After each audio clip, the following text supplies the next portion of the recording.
When it comes to the rehab coming back from this injury, can you just take us through the process, what it's been like here since March 7th? And is surgery still an option for you? Yeah. Yeah, geez, wow. I haven't talked to you guys in a while. Hope everyone's been doing well. Yeah, I mean, it's been a tough road for sure. I mean, this is it's kind of like a new and different, situation that, I, for one, I'm not an expert at all, right? So I've tried to just inform myself as much as possible and speak and meet with as many doctors and get as many opinions and, try and learn as much as I can about the whole situation. So, yeah, it's been tough. I mean, more than anything, like, I mean, not playing is the toughest part about it. I mean, that's what I love to do. And, 24 years old, I mean, there's nothing I want to be doing more than playing hockey and competing and being on the ice every day. So I think the mental side of it has been tough for sure. Kind of not knowing where this is going to go. To touch on the surgery aspect, yeah, there's definitely an opportunity, a situation where it could still require surgery. So, I'm trying to keep an open mind about what can happen, but more than anything, I just kind of want to fix the situation, get healthy, prepare for next season. Hey, Jack, John Worrell. Good to see you. Just to follow up on that, it sounds like you feel that you are confident you'll be available for next season. But my other question was, we hear about hope and this team possibly turning the corner. What did you see out of this team, and how much, is there hope that this team can finally turn things around? Yeah, I mean, it's definitely a different perspective being being out of the lineup and, kind of going through this experience where you're just watching every game from afar and, being able to talk to the guys and get their perspective on how things were, how things were different and how things ran under Donnie. Guys are really positive about it. It seems like the mood's good. It seems like guys are excelling. It's, I mean, you guys watch the games just like I do. It seemed like some guys started to take off and play better. And I think that there's definitely a positive to that. I obviously didn't speak with you guys after Ralph got fired. That's always it's a tough situation. It's a tough situation, for an organization, for players. It's hard. It's Ralph is a phenomenal human being and, somebody that, I hope to continue to have a relationship with the rest of my life. I think the world of Ralph as a human being. And,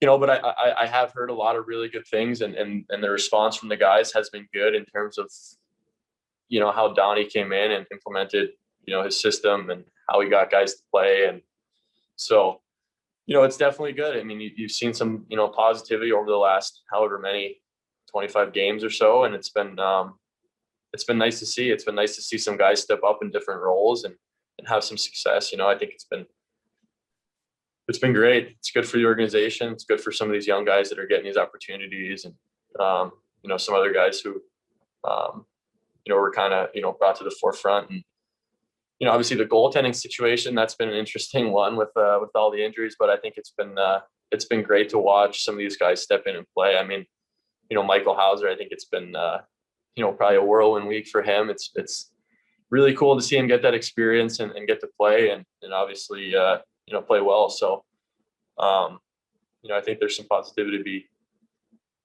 be shown.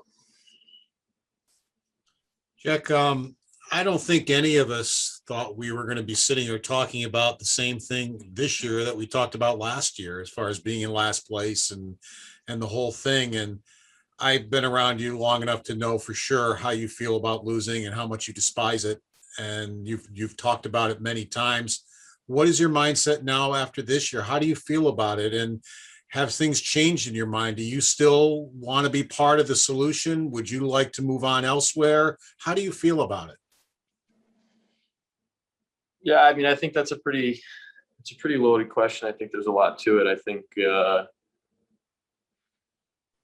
For sure, I would say I've been a bit upset about the way that things have been handled since I've been hurt. I wouldn't I'd be lying to say that things have moved smoothly since my injury. So yeah, I think that there's been a bit of a disconnect, I think, from the organization a bit and myself, and it's been tough at times, but right now for me, I think the most important thing is just trying to get healthy and figure out a way to be available to play hockey next year, wherever that might be. I mean, I think, the losing stuff, it takes a toll. I think it's all perspective, and yeah, I guess we'll see what happens, Paul. I think there's a lot to that question. I think in the situation that I'm in right now, my main and number one focus has been to try and figure out a way to, one, be cleared to play, and two, just try and get myself in as good of condition to be ready to have a good year next year. Hi, Jack. I guess, I had a different question, but now you bring up something else. What are you most upset about with the organization since the injury? And is there any implication there? Were you playing hurt before that Long Island game? Did the neck thing happen before that, or what's the situation there? I think everyone probably plays hurt. In a season like this, I think everyone deals with things. I was dealing with stuff just like everyone else. So, before that, I wouldn't necessarily say that, I dealt with injuries just like everyone else does, maybe some worse than others. Obviously, you had the ankle sprain in New Jersey, missed a few games for that. Obviously, I broke a rib on the ice before the season, probably like a few weeks before training camp. So that was sort of the reason that I wasn't available at the start of training camp. I fractured the tip of my rib shooting too, actually, which is pretty interesting. It was a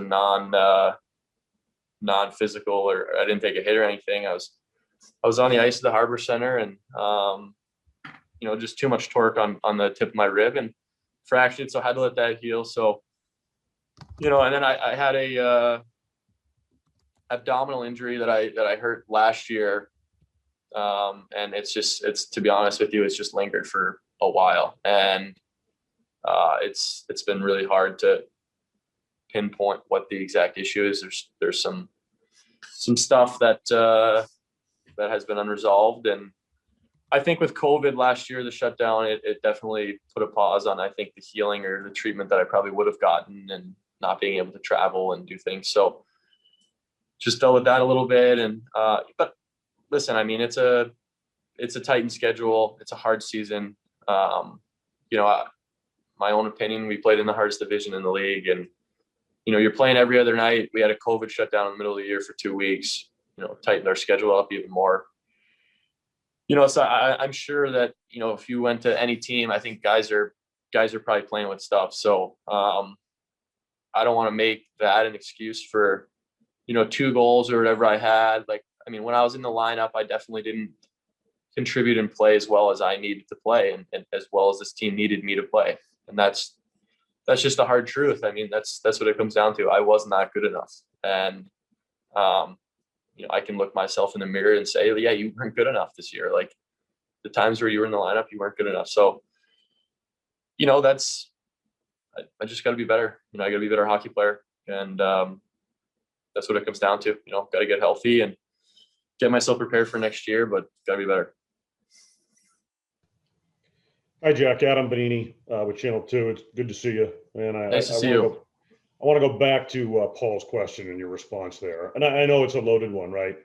But when you say you want to be healthy, obviously, to play hockey next year, wherever that may be, I got to ask you again about that. At your stage of your career with this organization, to have not played in a playoff game at this point, and questions about the future, including the head coach and all of that. I guess when I hear you say that, it begs the question, Have you requested a trade?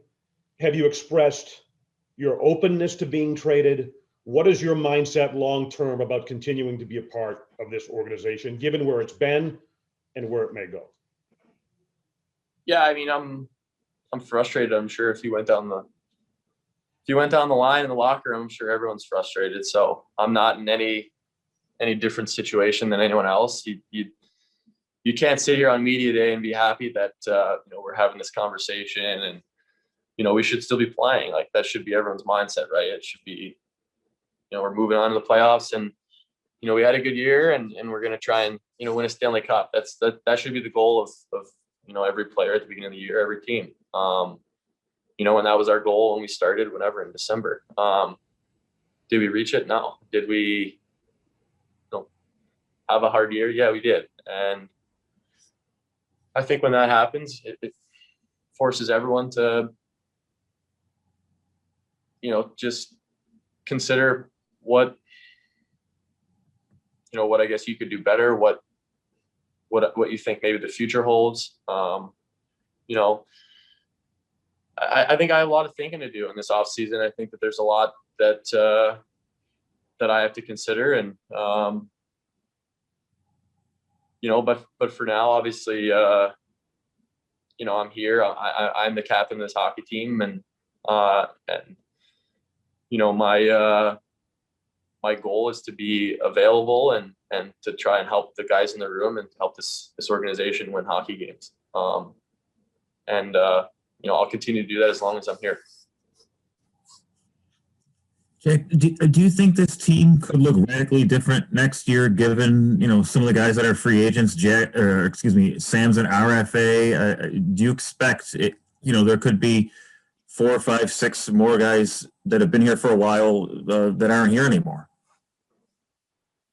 Yeah, I mean, I think whenever you lose and you find the lack of success that we've had, I think that this forces the organization to make changes. So I'm sure that there'll be changes coming. I don't know what they'll be, but just like you, I guess I'll wait and see.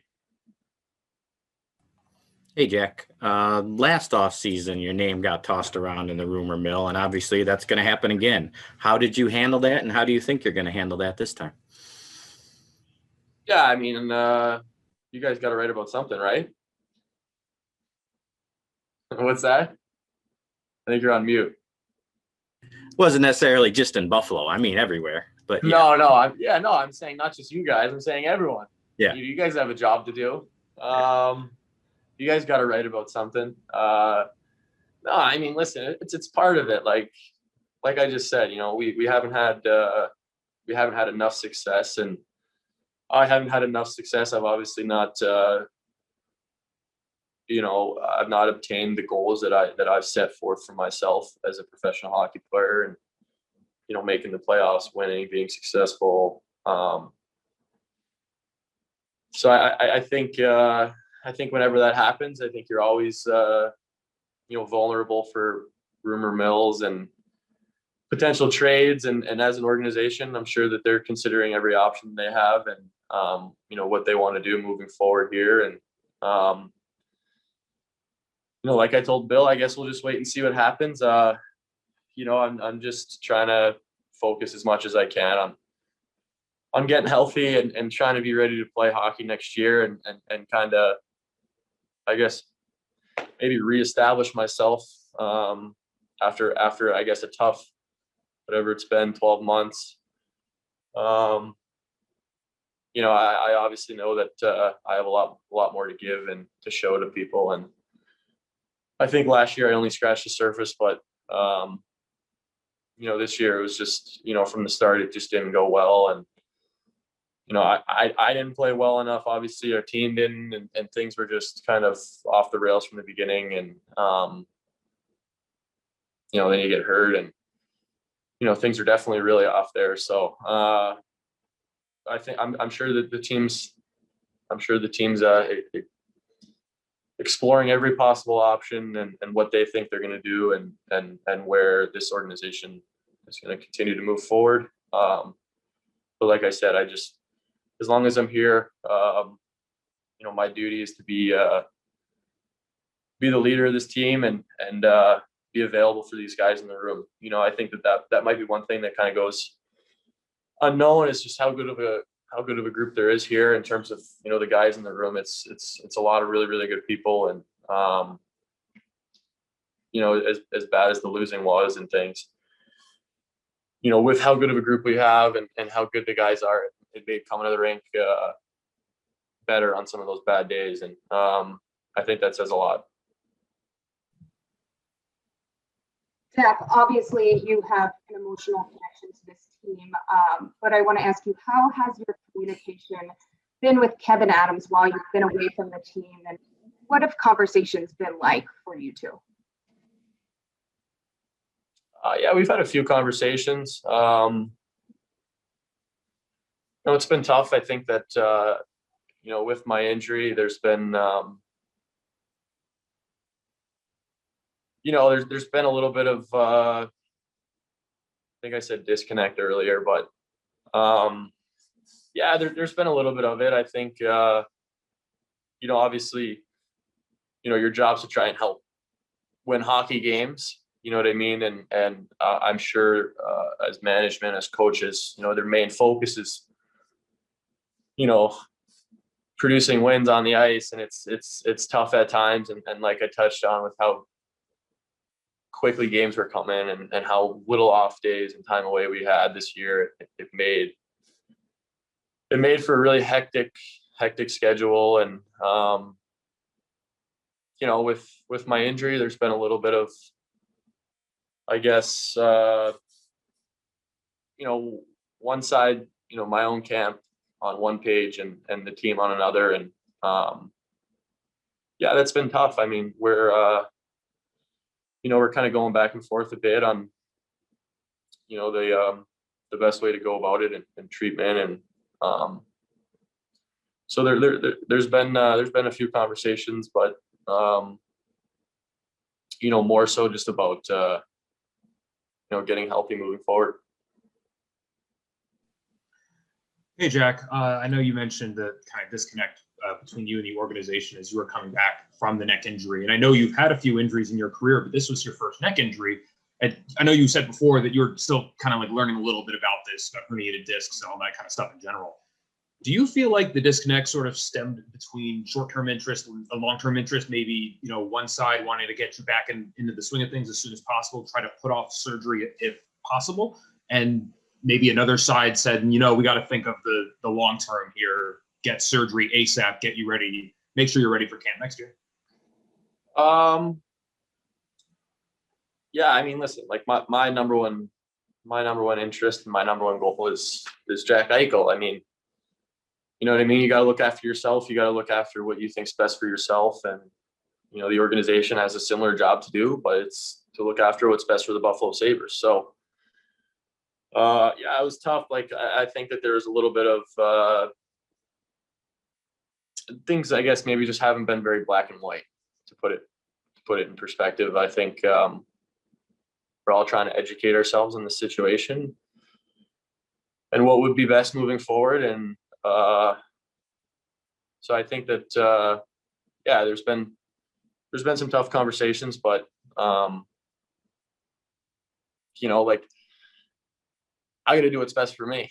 You know what I mean? I'm only going to play hockey for so long, 24 years old. Hopefully I have many more good years in this amazing game left, but, you know, I gotta take care of myself. And, you know, so I think that, yeah, it's been tough at times, but I'll come out on the other end of it. And before I know it, I'll be back on the ice, and I look forward to that. Hey, Jack. A lot to process here. Yeah. You as you said, you got to do what's best for you. If what's best for you isn't to be in Buffalo anymore, how confident are you that management and ownership would honor that request or that feeling from you? I think, as I just kind of mentioned, yeah, I mean, I can do what's best for me, but they got to do what's best for them. So it's a business. It's just like any other business. You know what I mean? You gotta if you're at the top of this business or whatever, like, you got to do what's best. The Buffalo Sabres have to do what's best for the Buffalo Sabres. You know what I mean? And I understand that. Like, that's just part of the business. I bet you if you asked any NHL player, I think that they would all be on the same page. Like, you got to do what's best for your organization. And as a player, you have to protect your own interests, what's best for you. So I think there's a lot to there's a lot to process. I mean, it's obviously not the season that anyone wanted to have, other than maybe Rhino. He had a good year. But yeah, I mean, I think I'm sure these conversations will be had, and things will go from there. Hey, Jack, how much does who the next coach will be, how much does that factor into your decision as to whether you want to be here or not moving forward? How much does that factor into any thoughts you have about your future? I haven't really thought about it. I haven't really thought about it, Heather. I'm sure, unfortunately, I've played for a few coaches here. I didn't get the opportunity to play for Donnie, but I do know him. I've played for him before at the national team, and he's a tremendous, tremendous guy. I think he's got a great mindset, and obviously there was a good connection between him and the players, so it was nice to see. And but I'm not really sure where the coaching side of things stands, and I don't really know. I'm not sure.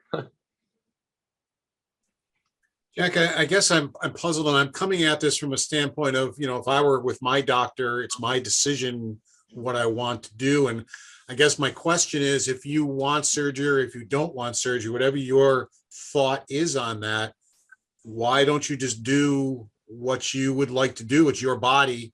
It's your decision with a doctor. Doesn't work like that, Paul. Is it because of a contract? Yeah, it doesn't work like that. I wish. I mean, yeah, you can't. I guess that's you hit the nail on the head there. You know what I mean? Yeah, that's it. I mean, obviously I'm under contract with this team, and they definitely hold a lot of cards on what I can and can't do. Jack, that's kind of where I'm going. I mean, clearly you'd like to have surgery and get this taken care of, is what I'm reading from all this. What's your information, though, if you have surgery? How long would you be out? I mean, have they told you, a month, 6 months, a year? I mean, based on what they've told you? No, I'll be, it's a pretty quick recovery. So what's quick? Yeah, it's not bad. I mean, it's a quicker recovery. Like, there's, you know what I mean? So, just like anyone, I think in my position, you just want to try and put yourself in as good a position as you can to be ready to rock when the puck drops next year. That's my goal. So, I've had to talk to a whole heck of a lot of people and a lot of different opinions. So, just try to inform myself as much as I can. Obviously, this is kind of like uncharted territory for probably a lot of us, and how to move forward, and just trying to do what's best for Jack Eichel in the long term, because one day, hopefully a long time from now, I won't play anymore hockey, and my career will be over, and I got to be a father and a husband, and my responsibilities change. So there's a lot to take into it. I mean, we're not talking about just like a black and white ankle sprain or separated shoulder. I mean, we're talking about a herniated disc in your neck. It's a serious thing. So there's a lot of things that go into it.